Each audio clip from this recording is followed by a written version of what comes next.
Millet Marvels, changing the way world eats by Tenali Double Horse.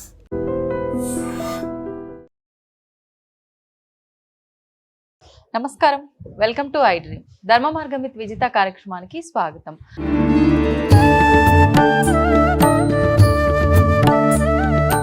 ప్రస్తుతం మనతో పాటు ఉన్నారు శివకామేశ్వరి ఆనందమయ్య అమ్మగారు. ఇప్పుడు వారితో మాట్లాడి మరిన్ని విషయాలు తెలుసుకుందాం. నమస్తే అమ్మా. శ్రీమాత్రే మహామ. అమ్మ, మనకు వినాయక చవితి రాబోతోంది మరికొద్ది రోజుల్లోనే.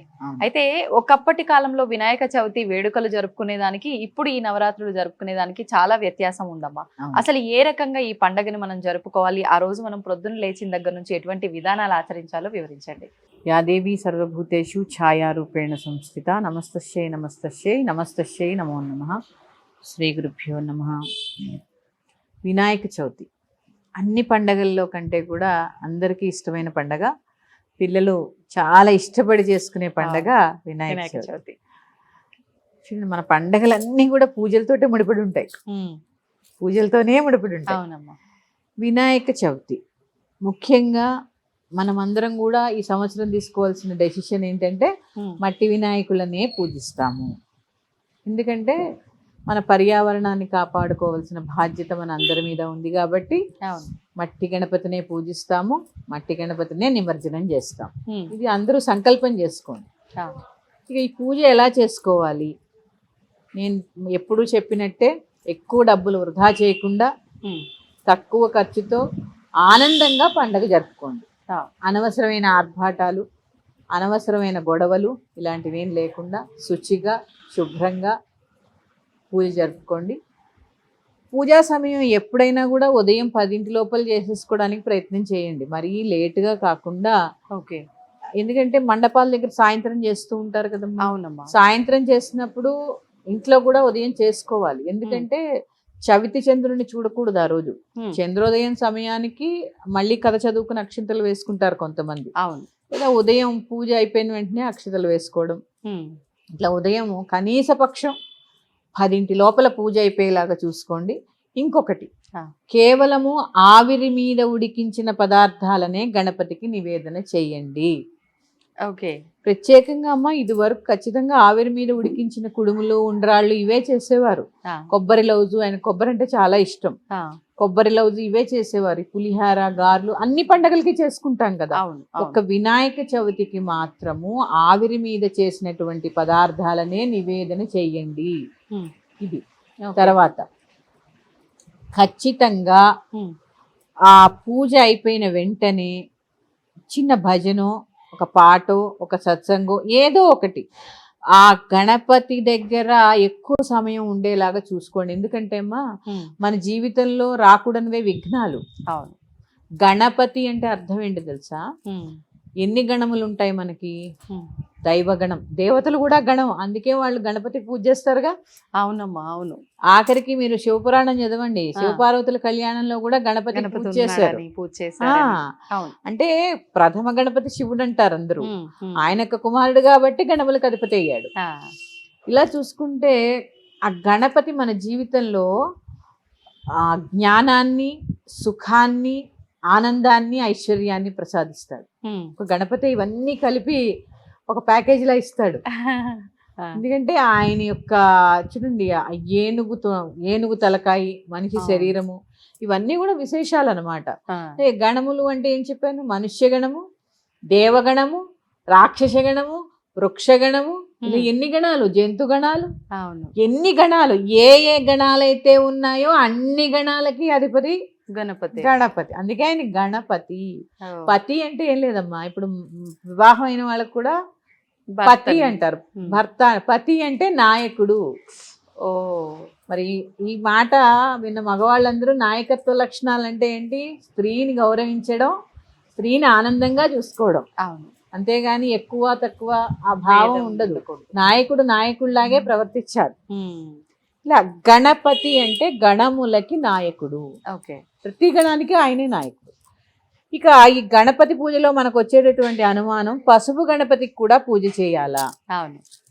చాలా మంది అనుకుంటారు అక్కడ గణపతి ఉన్నాడు కదండి, మళ్ళీ గణపతి ఎందుకు అని.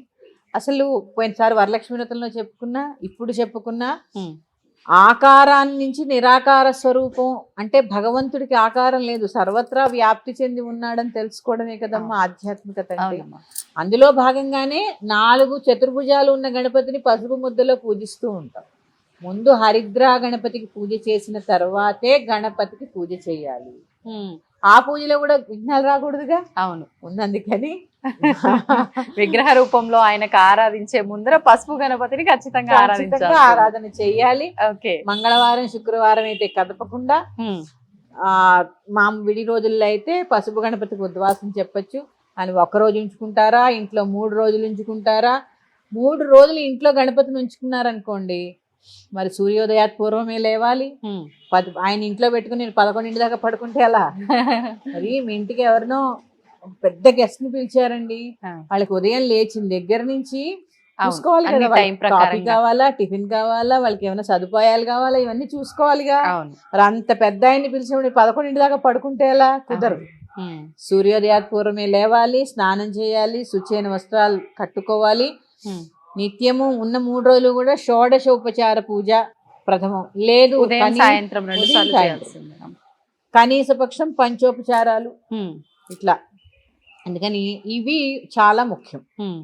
ఇక ఆ తర్వాత కథ చదువుకోవడము, అక్షతలు వేసుకోవడము, కుటుంబం అంతా కలిసి భోజనం చేయడము, ఇవన్నీ పూజలో భాగాలే అమ్మా. ఇప్పుడు ఈ పత్రిక కూడా చాలా విశేషం కదమ్మా వినాయక పూజలో. అవును, ఒకసారి ఆ పత్రి వివరణ కూడా ఇవ్వరా? తప్పకుండా. మనకి 21 రకాల పత్రులతో గణపతికి పూజ చేస్తారు. అవునమ్మా. 21 పత్రులు, 21 విశేషాలు, ఔషధీ గుణాలు ఉన్నవి. అవును. అంటే చెప్పాను కదా, మన పూర్వం ఊరు వాతావరణంలో ఉండేవాళ్ళం, కాలువలు, నదులు, చెరువులు, అందరూ అక్కడే స్నానాలు చేసేవాళ్ళం కదమ్మా. ఈ పత్రి అంతా కూడా అందులో కలపడం వల్ల వానాకాలం ఎటువంటి ఇన్ఫెక్షన్స్ రాకుండా, అంటురోగాలు ప్రబలకుండా, ఎక్కువగా వ్యాధులు వచ్చే కాలం కదా, అంటురోగాలు ప్రబలకుండా. ఇప్పుడంటే మనకు వాటర్ ప్యూరిఫైయర్లు ఇవన్నీ వచ్చాయి. పూర్వం మేము బావిల్లోంచి చెరువులోంచి పట్టుకెళ్లే వాళ్ళం మంచినీళ్ళు. ఓ పక్కన ఎక్కడో స్నానం చేస్తుంటే ఓ పక్కన ఇవి తెచ్చుకుని మళ్ళీ దాన్ని శుద్ధి చేసుకునే వాళ్ళం ఇంటికి తెచ్చి. అదే కాలంలో నీళ్ళు, లేదా బావిలోంచి తోడుకునే వాళ్ళు. అవి కూడా ఎక్కడ మడి నీళ్ళు తెచ్చుకోవాలంటే అక్కడికి వెళ్ళి తెచ్చుకోవాలి. ఇదంతా ఒక ప్రాసెస్ ఉండేది పూర్వం. ఓకే. బావులు, చెరువుల నుంచి నీళ్లు తెచ్చుకుని తాగేవాళ్ళం పూర్వం. అందుకని చెప్పి ఇవన్నీ కూడా ఔషధ గుణాలు ఉన్నటువంటి పత్రులన్నీ కూడా చెరువులో కలిపేవారు. ఇప్పుడు ఆ వెసులుబాటు లేదు. 21 పత్రి దొరకాలని కూడా ఏం లేదు. అసలు ముందు మనం చెట్లు కాపాడుకుంటే కదా పత్రి దొరికేది. అవునమ్మా.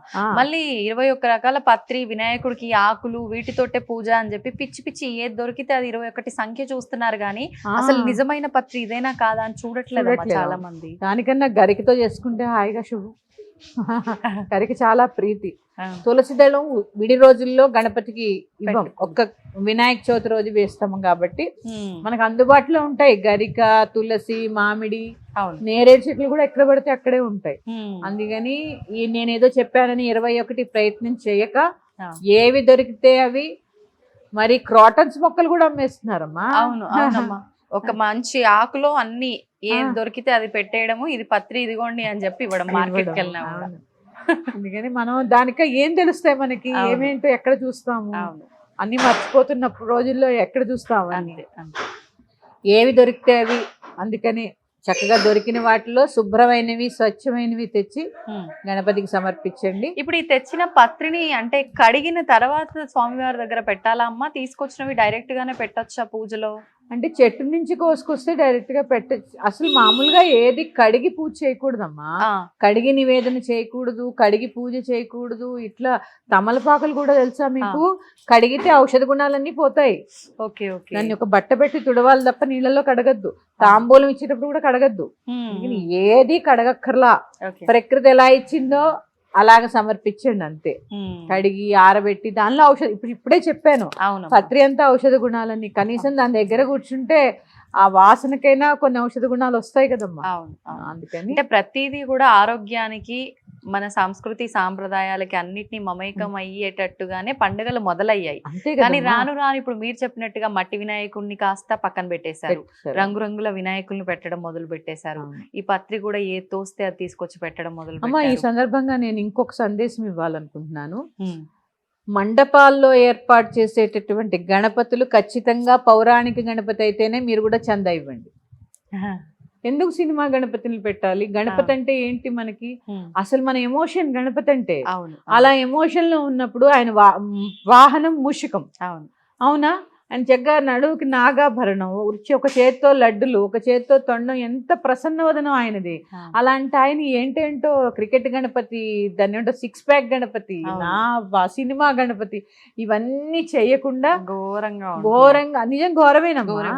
అసలు అంటే భగవంతుడు సర్వాంతర్యామి అవ్వచ్చు, అన్ని తానే ఉండొచ్చు, కానీ అలా చేయడం అనేది ఎంతవరకు కరెక్ట్ మీకు మీరే ఆ ఆలోచించుకోండి. రూపంగా మనం భావించొచ్చేమో మన భావనని, పరిస్థితులను బట్టి, కానీ అదే రూపంలో తీసుకొచ్చి పెట్టి అలా అయితే ఆరాధించడం నీ అనేది రూపంలో చేసుకో, వాళ్ళ రూపాలు ఎందుకు? అదే కదా. అనవసరమైన సినిమా వేషాలను, క్రికెట్ గణపతులు, అవును. ప్రకృతి అంతా తానే ఉన్నవాడు ఈ రెండిట్లోనే లేడు, చాలా వాటిల్లో ఉన్నాడు. అవును. అందుకని ఎలా ఉన్న గణపతిని అలాగే పూజించండి.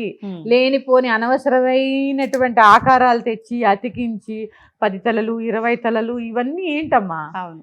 ఇంకా అంటే కొన్ని దగ్గరలో వెజిటబుల్స్ తో, కొన్ని దగ్గరలో డబ్బులతో, ఇలా రకరకాలు కూడా చేస్తున్నారు కదా. చేస్తున్నారమ్మా. ఇది చెప్తున్నాను కదమ్మా, ఈ ధోరణి ఎలా వెళ్ళిపోతుందంటే రాను రాను భక్తి పక్కకు వెళ్ళిపోతుంది. ఆ వినాయక వ్రతం ఎందుకు చేసుకుంటున్నాం అనేది పక్కకు వెళ్ళిపోతుంది. ఇన్నిట్లో మనం స్పెషల్ గా ఉండాలి. ఇప్పుడు చూడండి, మనం కూడా ఏం చేస్తాము, ఇక్కడ ఇన్ని వినాయకుళ్ళు ఉంటే ఆ వినాయకుడు స్పెషల్ అక్కడ పెడతామా లేదా? ఇలాంటి పోకడలు ఎక్కువైపోతున్నాయి. అందుకని గణపతి అంటే గణపతే. దానికన్నా గౌరీ గణపతిని పెట్టుకోండి, శ్రేష్టం. శివుడు పార్వతి చక్కగా ఒడిలో గణపతి ఎంత బాగుంటాడు. అందుకని అక్కర్లేని ప్రోత్సహించకండి. మనం ప్రోత్సహించడం వల్లే కదా ఇలాంటివి జరుగుతున్నాయి, కాదా చెప్పండి? వాస్తవం. క్రికెట్ టీం గణపతి అని పెట్టారు ఓసారి, నేను ఎక్కడో చూసాను పేపర్లో, నాకు చాలా బాధ అనిపించాయమ్మా. కొన్ని గణపతిని గణపతిలాగే పూజించండి, మీ భక్తి పూజలో చాటండి, అంతే అమ్మ. ఇప్పుడు గణపతికి విగ్రహం తీసుకొచ్చేటప్పుడు చాలా మంది ఆలోచిస్తూ ఉంటారు, తొండం ఎడమ వైపున తిరుగున్నది తీసుకోవాలా, కుడి వైపున తిరుగున్నది తీసుకోవాలా అని చెప్పి. అంటే ఒక్కొక్క వైపు ఉన్న తొండంని బట్టి మనకి ఇంట్లో మనం పెట్టి పూజిస్తే ఆ రకంగా ఫలితం ఉంటుంది అని, ఇది నమ్మొచ్చు అంటారా? నమ్మచ్చా అంటే అసలు ఎడమెందుకో కుడెందుకో తెలుసుకుంటే ఇంక మనం ఈ సంవత్సరానికైనా ఈ డౌట్ ఇక్కడికి ఆపేస్తాం. ఎందుకంటే ప్రతి సంవత్సరం ఉత్పన్నం అవుతూ ఉంటుంది. అవునమ్మా. మన శరీరంలో ముఖ్యమైన నాడులు 3: ఇడా నాడి, పింగళా నాడి, సుషుమ్నా నాడి. పింగళా నాడి కుడివైపు ఉంటుంది, ఇడా నాడి ఎడం వైపు ఉంటుంది. ఈ ఎడం వైపు ఉన్న నాడి చంద్రనాడి. చంద్రుడు ఏం చేస్తూ ఉంటాడు? ఎప్పుడు శాంతతని, ప్రశాంతతని, సుఖాన్ని ప్రసాదిస్తూ ఉంటాడు. అందుకని ఈ ఎడమవైపు తొండం ఉన్న గణపతిని పెట్టుకుంటే ప్రశాంతమైన సుఖమైన జీవితము. చంద్రుడు ఎంత చల్లగా ఉంటాడో అంత చల్లగా మనం ఉంటాం. ఇటు సూర్యనాడి కదా కుడివైపు, తీక్షణత ఎక్కువ, వేడి ఎక్కువ, శక్తి ఎక్కువ. ఆ గణపతిని తెచ్చుకున్నామంటే అంత శక్తి పూజ చేయాలి, మనం చేయలేం కదా. అవునమ్మా. అందుకని ఎప్పుడు ఎడమ వైపు గణపతినే పెట్టుకోండి. ఎందుకు అంటే చెప్పాను కదా, ఎడమ వైపు చంద్రనాడి. చంద్రనాడు ఏం చేస్తుంది? చల్లదనాన్ని ఇస్తుంది. అందుకని మనం సంసారం సామాన్యులం. అందుకని ఎడం వైపు గణపతికే పూజ చేసుకోండి. ఎడం వైపు గణపతి పూజ చేసుకోవడం వల్ల అది చాలా చోట్ల ఎడం వైపే ఉంటుంది. మామూలుగా గణపతి కూడా ఎడం వైపే ఉంటుంది. అంటే ఆయన శ్లోకం ఏంటి? శుక్లాంబరధరం విష్ణుం శశివర్ణం చతుర్భుజం ప్రసన్నవదనం ధ్యాయేత్ సర్వ విఘ్నోపశాంతయే. శ్రీమాత్రే నమః. స్వస్తి. తవ్వండి, తవ్వుతూనే శివలింగం. సరే, దాన్ని అట్లా కప్పేసేయండి, చూపించదండి. Krishna is there. మూర్తి పూజ కాదు, సాక్షాత్ బ్రజేంద్ర నందన భగవాన్ ఉన్నారు మూర్తిలో. ఏమీ ఆశించకుండా ఆరాధించే వాళ్ళు కూడా ఉన్నారా ప్రభుజీ? నిజమైన భక్తి అంటే మనకు తెలియదు కాబట్టి